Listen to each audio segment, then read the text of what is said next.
E aí, pessoal? Prontos para mais um mergulho profundo. Hoje a gente vai se aventurar no mundo das ficções coletivas. Ah, ficções coletivas, é interessante. Pois é. E para desvendar esse mistério todo, vamos usar como guia o livro Sapiens, uma breve história da humanidade, do Yuval Noah Harari. Ah, Sapiens! Livro fantástico, né? Cheio de ideias instigantes. Totalmente. E uma das coisas que mais me fascinou foi a forma como Harari explica como a gente, humanos, constrói realidades compartilhadas, mesmo que essas realidades não existam fisicamente. É tipo, a gente inventa, acredita e de repente, bum! É. Aquilo vira realidade pra todo mundo. Exatamente. E o exemplo que ele usa para ilustrar essa ideia é a empresa Peugeot. Peugeot, a montadora de carros! Que doideira! O que carros têm a ver com ficção? É aí que está a genialidade do Harari. Ele usa a Peugeot para explicar a diferença entre ficção jurídica e realidade imaginada. Entendi. A Peugeot, os carros, as fábricas, tudo isso existe no mundo real, a gente pode ver, tocar. Isso. Mas a Peugeot SA, a empresa em si, é uma entidade abstrata, uma invenção. É como se fosse um personagem fictício. Ah, tá. Tipo, a empresa existe no papel, nos contratos, nas leis, mas não tem uma existência física É palpável. isso aí. Uma ficção jurídica, uma história que a gente coletivamente concorda em acreditar e por isso ela se torna real. Faz sentido. Mas e como essa história, essa crença, influencia o mundo real? Pensa bem. A Peugeot SA, por ser uma empresa, pode ter propriedade, assinar contratos, processar e ser processada, pagar impostos. Caramba! É como se essa ficção jurídica desse superpoderes para a empresa. Exatamente. Isso vale para governos, nações. Pense no Brasil, por exemplo. O Brasil! O território, a natureza, as pessoas, tudo isso já existia antes da ideia de Brasil surgir. Verdade. Mas foi essa história compartilhada que nos uniu como nação. Exatamente.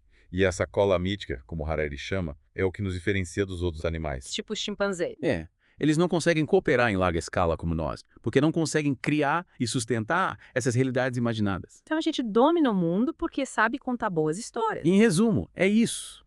E o mais louco é que essa capacidade de inventar e acreditar em coisas que não existem fisicamente é o que nos permitiu construir tudo que a gente conhece. Uau!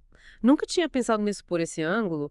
Dominamos o mundo com nossa imaginação. É fascinante, né? Mas essa capacidade de criar ficções coletivas também tem um lado obscuro. Tipo o quê? O Harari fala da extinção da megafauna na Austrália, por exemplo. Animais gigantes que sumiram do mapa logo depois da chegada dos humanos. Sei lá, hein? Será que a gente tem culpa no cartório? As evidências apontam para isso. O que nos leva a uma pergunta importante. Qual o nosso papel na natureza? Somos só mais uma espécie ou uma força devastadora? Pesado, hein? É. Muita coisa para refletir. Com certeza. O Sapiens nos coloca para pensar em questões existenciais profundas. Mas, voltando para a ideia da ficção coletiva, o que mais o livro explora? Ele fala da Revolução Agrícola, por exemplo. Revolução agrícola. Imagina só, a gente era nômade, vivia da caça e da coleta, sem preocupações. Seria boa, hein? Mas e aí o que aconteceu? Aí a gente descobriu a agricultura, se fixou a terra, começou a plantar e colher, estocar alimentos. E a coisa toda complicou, né? Totalmente. A população cresceu, surgiram as primeiras cidades, e junto vieram as hierarquias, as leis, os impostos, a burocracia. Parece que a gente caiu numa cilada, né? Trocamos a liberdade pela segurança e o conforto. É o que o Harari chama de armadilha do luxo. A gente se acostuma com o bom e fica preso num sistema que exige cada vez mais da gente. Faz sentido. E a dependência se estende também para as nossas relações sociais, né? Família, comunidade. Tudo mudou com a ascensão do Estado e do mercado. Pois é. Muitas funções que antes eram da família e da comunidade, tipo cuidar dos doentes, educar as crianças, garantir a segurança, foram transferidas para essas instituições. Caramba. E a gente nem percebe como essas ficções influenciam nossa vida, né? É impressionante como a gente constrói a nossa realidade a partir de histórias, símbolos, acordos. E como essas ficções acabam tendo um impacto real, concreto na nossa vida? Demais. A história da humanidade é uma prova disso. Impérios, religiões, tecnologias, tudo surge e desaparece, num constante fluxo de criação e destruição de realidades. É como se a gente estivesse dançando em cima de um palco que a gente mesmo constrói e destrói o tempo todo. Que metáfora perfeita.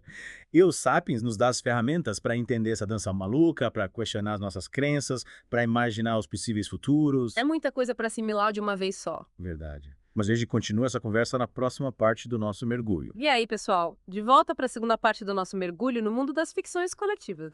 Mergulho profundo. E aí, na primeira parte, a gente viu que a gente, humanos, domina o mundo por causa da nossa capacidade de inventar e acreditar em histórias, certo? Isso aí.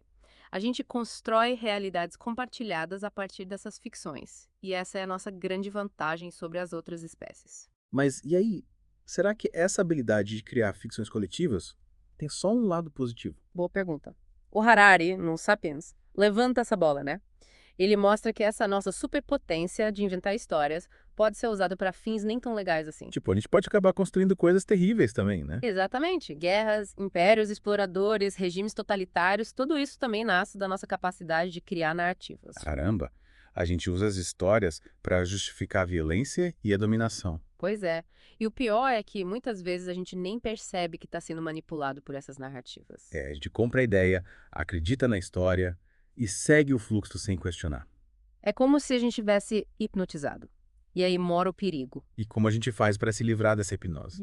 Para enxergar além das narrativas. Primeiro passo: reconhecer que essas narrativas existem. Muitas vezes elas se disfarçam de verdades absolutas e a gente engole sem mastigar. Mas como a gente pode ter um olhar mais crítico sobre a realidade? O Harari dá um exemplo bem interessante no livro: a arquitetura das casas. Arquitetura das casas. O que tem a ver com ficção coletiva? Ele compara as casas modernas, com seus quartos individuais e portas fechadas, com os castelos medievais, onde a vida era mais coletiva. Entendi. Nas casas modernas, cada um tem seu espaço, sua privacidade. É a expressão do individualismo, né? Exatamente. E ele argumenta que essa crença no individualismo, essa ideia de que cada um é um universo à parte, também é uma ficção coletiva. E qual o problema dessa ficção? O individualismo tem seus lados positivos, claro, mas quando ele é levado ao extremo, pode nos isolar, nos desconectar dos outros. Faz sentido? A gente acaba se fechando no nosso mundinho e perde o senso de comunidade. É isso aí. E o Sapiens nos leva a questionar se essa individualização toda é algo natural ou só mais uma história que a gente inventou. Será que a gente está preso num roteiro que nem a gente escreveu? Essa é a grande questão. E o livro mostra que muitas coisas que a gente considera naturais são, na verdade, construções sociais. Tipo a divisão de gênero. Exatamente. Ele mostra como essa divisão já foi muito diferente em outras épocas e culturas. O que nos leva a pensar: será que a gente está interpretando papéis pré-definidos sem nem questionar o roteiro? Nossa, que loucura. É como se a gente estivesse vendo num teatro sem saber. E a grande aventura da humanidade é justamente essa: reescrever o roteiro. A gente tem o poder de criar e recriar a nossa realidade. Exatamente. O desafio é usar esse poder de forma consciente, ética e responsável. Caramba, que responsabilidade. É muita coisa para processar. A gente precisa de um tempinho para digerir tudo isso. Dá uma pausa para respirar e a gente vai já para finalizar nosso mergulho. Boa. Voltamos logo. Voltamos. Nossa, essa conversa sobre ficções coletivas abriu um monte de novas janelas na minha cabeça. A gente mergulhou fundo nesse universo, né? Exploramos como a gente constrói a realidade, como a gente usa a imaginação para criar coisas incríveis, mas também como essa capacidade pode ser usada para fins nem tão bons assim. A gente viu como a Revolução Agrícola mudou tudo, como caímos na armadilha do luxo, como as ficções influenciam nossas relações sociais, até a arquitetura das nossas casas. Mas é agora. O que a gente faz com toda essa informação? Boa pergunta. Descobrir que a gente vive num mundo burlado por ficções é meio assustador. A gente percebe que tem muito mais coisa por trás da realidade do que a gente imaginava. Mas e aí o que a gente pode fazer com essa descoberta? Como usar esse conhecimento para construir um futuro melhor? O Sapiens nos dá algumas pistas. A primeira, talvez a mais importante, é desenvolver o pensamento crítico. Questionar tudo que é apresentado como verdade absoluta. Questionar tudo. Mas e se a gente acabar se perdendo no meio de tantas dúvidas? Calma, a ideia não é duvidar de tudo o tempo todo, mas sim ter um olhar mais atento, mais curioso, buscar diferentes perspectivas. Tipo, não aceitar tudo que a gente vê, ouve e lê como se fosse a única verdade. Exatamente. É preciso ir além das narrativas dominantes, procurar outras vozes, outras histórias. Faz sentido. E como a gente pode aplicar esse pensamento crítico na prática? Isso vale para tudo, para política, para economia, para religião, para as relações sociais, até para a forma como a gente se vê. Nossa, é verdade. Yeah. Agora que a gente sabe que a realidade é uma construção social, a gente pode questionar as regras do jogo e imaginar novas possibilidades. Exatamente, mas é importante lembrar que essa liberdade também traz uma grande responsabilidade. Se a gente pode reescrever as histórias que moldam o mundo, a gente precisa ter cuidado para não criar novas formas de opressão e injustiça. Com certeza. Por isso, o Sapiens fala tanto da importância da ética e da responsabilidade. Não basta desconstruir as ficções existentes, a gente precisa construir novas narrativas que promovam o bem-estar de todos. Narrativas que nos inspirem a construir um futuro melhor, mais justo, mais sustentável. É isso aí.